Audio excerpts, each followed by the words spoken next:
morning, students. Now we were doing the different methods to determine the order of reaction. Order of reaction is totally determined or find out the help of experiment in industries and in laboratory.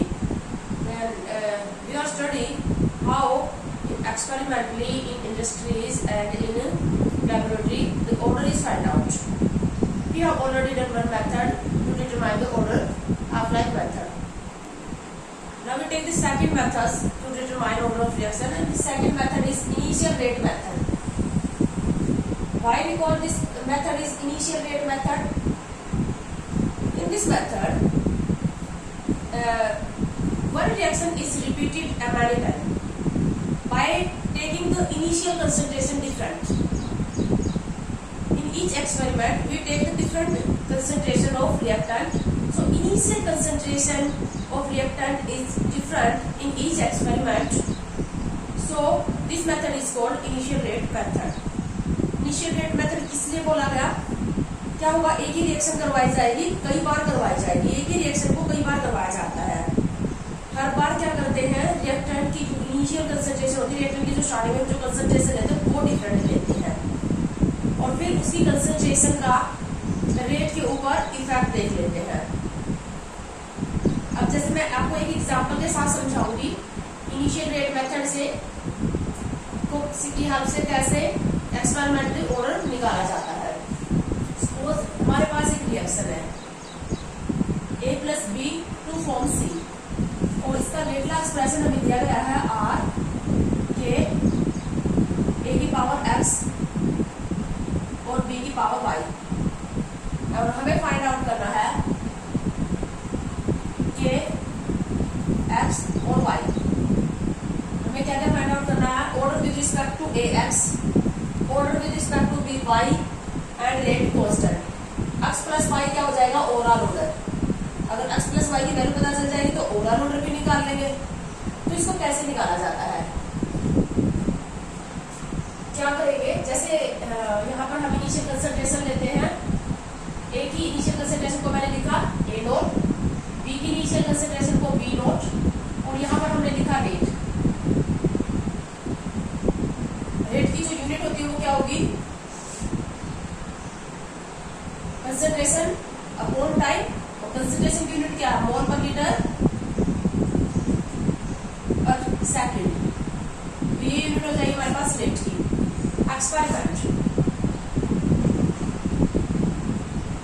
First experiment में जैसे experiment first किया गया, first experiment में क्या हुआ, इसकी concentration जैसे हमने ले ली 0.1, इनिशियल कंसंट्रेशन 0.1 ले ली, इसकी कंसंट्रेशन भी ले ली 0.1।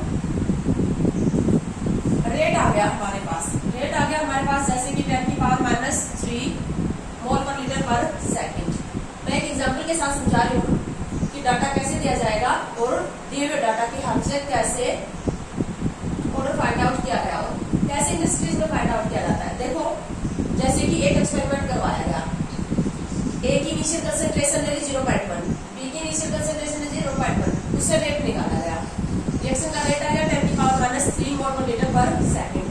अब सेकंड एक्सपेरिमेंट करवाएगा, सेकंड एक्सपेरिमेंट में सपोज करो इसकी कंसंट्रेशन ले ली 0.2 और इसकी कंसंट्रेशन 0.1 ही रहने दी और यहाँ पर जैसे कि रेट आ गया 2 × 10⁻³ 2 × 10⁻³ मोल पर लीटर पर सेकंड इसका रेट आ गया। तो इस तरह से क्या हुआ, अब इन दोनों एक्सपेरिमेंट में सेकंड एक्सपेरिमेंट में क्या किया है, फर्स्ट और सेकंड एक्सपेरिमेंट में B की कंसंट्रेशन को कांस्टेंट किया गया, सेम किया गया है। सिर्फ सेकंड एक्सपेरिमेंट में किसकी कंसंट्रेशन चेंज की, A की, और कितनी की, डबल की। ठीक है, A की कंसंट्रेशन डबल करने से रेट भी क्या हो गया है, डबल हो गया है।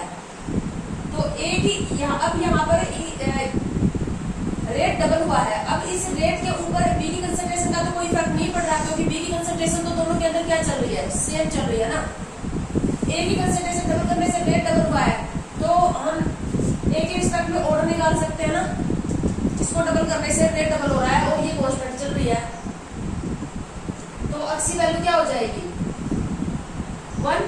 इस तरह से डाटा अगर सिंपल हो तो देख के भी पता लगा जाता है। ये तो मैं देख के बता रही हूँ, लेकिन हम करेंगे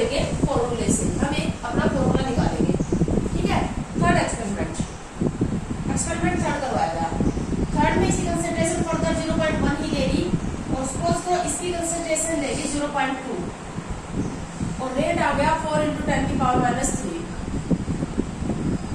अब थर्ड एक्सपेरिमेंट में देखो, फर्स्ट और थर्ड एक्सपेरिमेंट में ए की कंसंट्रेशन सेम है, बी की कंसंट्रेशन डबल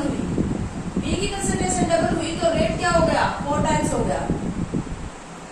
तो अब ये देख के अब बी की कंसंट्रेशन का रेट के ऊपर इफेक्ट देख रहे हो तुम, बी की कंसंट्रेशन डबल करने से रेट क्या हुआ है, 4 टाइम्स हुआ है। फर्स्ट और थर्ड एक्सपेरिमेंट को देखो, ठीक है ना।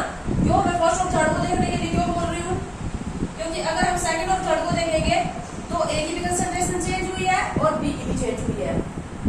तो एक बार हमें उन दो एक्सपेरिमेंट का देखना है जिसमें ए की कंसंट्रेशन सेम हो और बी की चेंज हो रही हो। जैसे कि अभी देखा मैंने, ए की कंसंट्रेशन फर्स्ट और थर्ड में सेम है और बी में चेंज हो रही है। इसका मतलब क्या हो रहा है, ए की कंसंट्रेशन तो कांस्टेंट चली, तो ए की कंसंट्रेशन यहाँ पर कांस्टेंट पुट करके क्या हो जाएगा, रेट के ऊपर किसका इफेक्ट आ जाएगा, बी की कंसंट्रेशन का। ये डबल हुई, रेट 4 टाइम्स हुआ, तो वाई निकाल सकते हैं ना हम order with respect to data देखते, एक्स की वाई की वैल्यू क्या आ जाएगी 2, order with respect to B second, order with respect to A first, ठीक है। तो ये तो डाटा अगर सिंपल हो तो ऐसे भी देख के किया जा सकता है, बट हम क्या करेंगे, ये जो हमारे पास रेट लॉ एक्सप्रेशन हमने लिखा है इसमें पुट करेंगे और 3 इक्वेशन बनाएंगे। तीनों एक्सपेरिमेंट का डाटा इस रेट लॉ एक्सप्रेशन में पुट करके 3 इक्वेशन बनाएंगे। तो जैसे मैंने एक्सपेरिमेंट फर्स्ट का डाटा उठाया, अब एक्सपेरिमेंट फर्स्ट में जो हमारे पास रेट है वो क्या है, मैं इसी में पुट कर रही हूँ, रेट है 10⁻³ इज इक्वल टू के ए की कंसंट्रेशन है 0.1 और पावर है x और b की कंसंट्रेशन है 0.1 और पावर है y। ये हमारी इक्वेशन हो गई फर्स्ट। इसी तरह से एक्सपेरिमेंट सेकंड का जो डाटा है वो पुट करके सेकंड इक्वेशन बनाएंगे। सेकंड एक्सपेरिमेंट का जो रेट है वो है 2 × 10⁻³ इज इक्वल टू के ए की कंसंट्रेशन है 0.2 पावर है x और b की कंसंट्रेशन है 0.1 और पावर है y। ये इक्वेशन हो गई सेकंड। इसी तरह से हम थर्ड इक्वेशन बनाएंगे। थर्ड इक्वेशन का रेट हमें दिया गया है 4 × 10⁻³ इज इक्वल टू के ए की कंसंट्रेशन है हमारे पास 0.1 x और b की कंसंट्रेशन है हमारे पास 0.2 और पावर y। ये हमारे पास हो गया थर्ड। तो इस तरह से क्या किया जाता है बेटा, क्या होगा, चाहे हमारे पास एक रिएक्टेंट हो या एक से ज्यादा रिएक्टेंट हो, उनकी हमें इनिशियल कंसंट्रेशन दी जाएगी, हमें रेट लॉ एक्सप्रेशन बना लेना है, दिया नहीं जाएगा, हमें अपने आप बना लेना है क्योंकि हमें ऑर्डर तो पता ही नहीं है।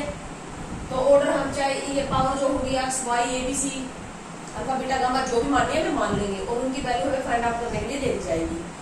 तो जो हमारे पास डिफरेंट एक्सपेरिमेंट का जो डाटा होगा वो इसमें पुट करेंगे और इस तरह से इक्वेशन बनाएंगे। क्लियर, इतना काम होगा। अब हमें क्या करना है, जब हमें ए के रिस्पेक्ट में ऑर्डर निकालना है, ए के रिस्पेक्ट में ऑर्डर निकालना है तो हम ऐसे दो एक्सपेरिमेंट को चूज करेंगे, ऐसी दो इक्वेशन को चूज करेंगे जिसमें ए की कंसंट्रेशन चेंज हो रही हो और बी की क्या हो, सेम हो, ताकि ए की कंसंट्रेशन का रेट के ऊपर इफेक्ट आ जाए। मैंने बिल्कुल स्टार्टिंग में ऐसे ही बताया था कि ऑर्डर को कैसे निकाला जाता है। कंसंट्रेशन चेंज करवाई जाती है और उसके इसका इफेक्ट रेट पे देखा जाता है, उसी से ऑर्डर पता चलेगा, इस पावर का पता चलेगा, ठीक है। तो ऐसे दो एक्सपेरिमेंट या ऐसे दो इक्वेशन जिसमें ए की कंसंट्रेशन चेंज हो रही हो और बी की कांस्टेंट हो, ऐसे तो दो फर्स्ट और सेकंड है ना, फर्स्ट और सेकंड से हमने ये इक्वेशन बनाई है। इसी में क्या हो रही है, ए की चेंज है और बी की क्या सेम है।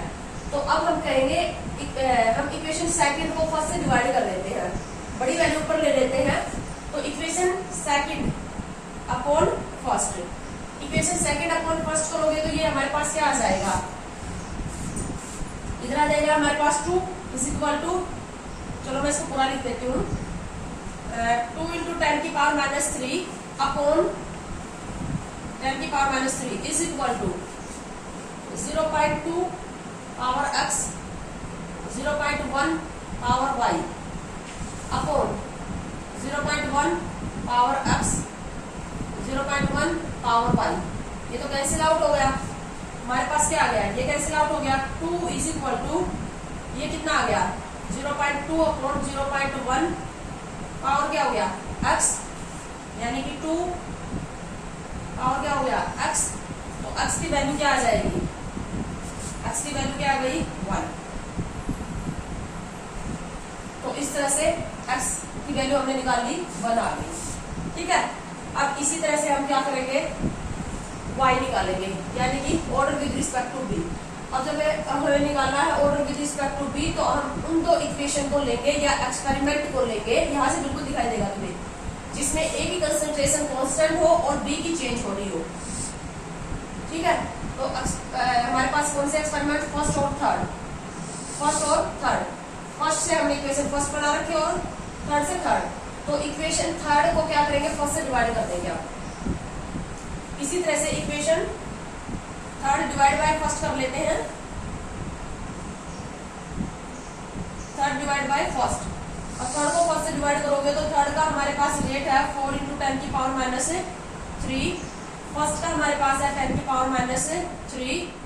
थर्ड में हमारे पास कंसंट्रेशन है 0.1 power x, 0.2 power y upon 0.1 power x and 0.1 power y। Experiment first में कंसंट्रेशन ये कैंसिल आउट हो गया, ये कैंसिल आउट हो गया, तो 4 इज इक्वल टू क्या हो गया 2 की पावर y, तो मैं इसको 2 की पावर 2 कर दूं, 2 की power y, so y is equal to क्या हो गया 2, सेकेंड ऑर्डर। डाटा इतना ज्यादा सिंपल नहीं मिलेगा, ये डाटा तो इतना मैंने सिंपल सा लिया था, तो यहाँ तो देखो ये कुछ करने की जरूरत भी नहीं थी। बट अगर डाटा थोड़ा कॉम्प्लिकेटेड है तो आप क्या करोगे, रेट एक्सप्रेशन बनाओगे अपना, उस रेट एक्सप्रेशन में सभी एक्सपेरिमेंट का डाटा जमा के इक्वेशन बनाओगे। एक बार एक रिएक्टेंट के रिस्पेक्ट में ऑर्डर निकालोगे, एक बार दूसरे के रिस्पेक्ट में, तीसरे के रिस्पेक्ट में। देखो इससे पहले मैंने हाफ लाइफ मेथड करवाया था। हाफ लाइफ मेथड की लिमिटेशन ये थी कि हाफ लाइफ मेथड की हेल्प से हम सिर्फ एक तो ओवरऑल ऑर्डर ही निकाल सकते हैं। अब अगर हमें हाफ लाइफ दे दी जाती इनकी, तो यहाँ पर हम x और y की सेपरेट वैल्यू नहीं निकाल सकते थे, हम overall order x + y = n निकाल सकते थे, ठीक है ना। बट इस मेथड से हम क्या कर सकते हैं, इंडिविजुअल ऑर्डर निकाल सकते हैं। अब इंडिविजुअल निकाल लिया तो दोनों को जोड़ देंगे तो ओवरऑल भी आ जाएगा। तो ओवरऑल ऑर्डर कितना आ गया, ये अगर इस रिएक्शन का ऑर्डर पूछ ले तो ओवरऑल थर्ड ऑर्डर आ गया ना इसका। But half life method we can find out only overall order, not individual order. This was the limitation of half life method. और एक और लिमिटेशन क्या थी, half life method is applicable to find out the order of those reaction which contain only one reactant. सिर्फ एक reactant वाले case, एक reactant वाली रिएक्शन के ऑर्डर को फाइंड आउट करने में ही हेल्प करती है। बट एक बात मैंने और भी बोली थी, एक से ज्यादा रिएक्टेंट वाले रिएक्शन का ऑर्डर भी हाफ लाइफ मेथड से फाइंड आउट किया जा सकता है, अगर रिएक्शंस का की कंसंट्रेशन का रेशियो स्टोइचियोमेट्रिक कोएफिशिएंट के इक्वल ही दिया जाए। क्योंकि अगर रेशियो स्टोइचियोमेट्रिक कोएफिशिएंट के इक्वल दिया जाएगा रिएक्टेंट का, तो उनकी हाफ लाइफ क्या होगी, सेम, जो ए की है वही बी की होगी। फिर क्योंकि हाफ लाइफ सेम आ गई, देन हम क्या कर सकते हैं, फिर तो हम एक से ज्यादा रिएक्टेंट वाले केसेस की का ऑर्डर भी हाफ लाइफ मेथड से फाइंड आउट कर सकते हैं। लेकिन कंडीशन क्या होनी चाहिए, दिए हुए रिएक्टेंट का की कंसंट्रेशन का रेशियो वही होना चाहिए जो स्टोइचियोमेट्रिक कोएफिशिएंट के इक्वल होता है। तो बेटा इनिशियल रेट मेथड, अब इसको इनिशियल रेट मेथड क्यों बोल रहे हैं, क्योंकि हम हर बार क्या कर रहे हैं, इनिशियल कंसंट्रेशन चेंज कर रहे हैं। डिफरेंट रिएक्टर्स की इनिशियल कंसंट्रेशन चेंज करके उस कंसंट्रेशन का रेट पे इफेक्ट पता किया जाता है, उससे ऑर्डर निकाला जाता है। तो ये होता है इनिशियल रेट मेथड। इस वीडियो में हम इनिशियल रेट मेथड ही करेंगे। Next method integrated rate equation method हम नेक्स्ट वीडियो में लेंगे।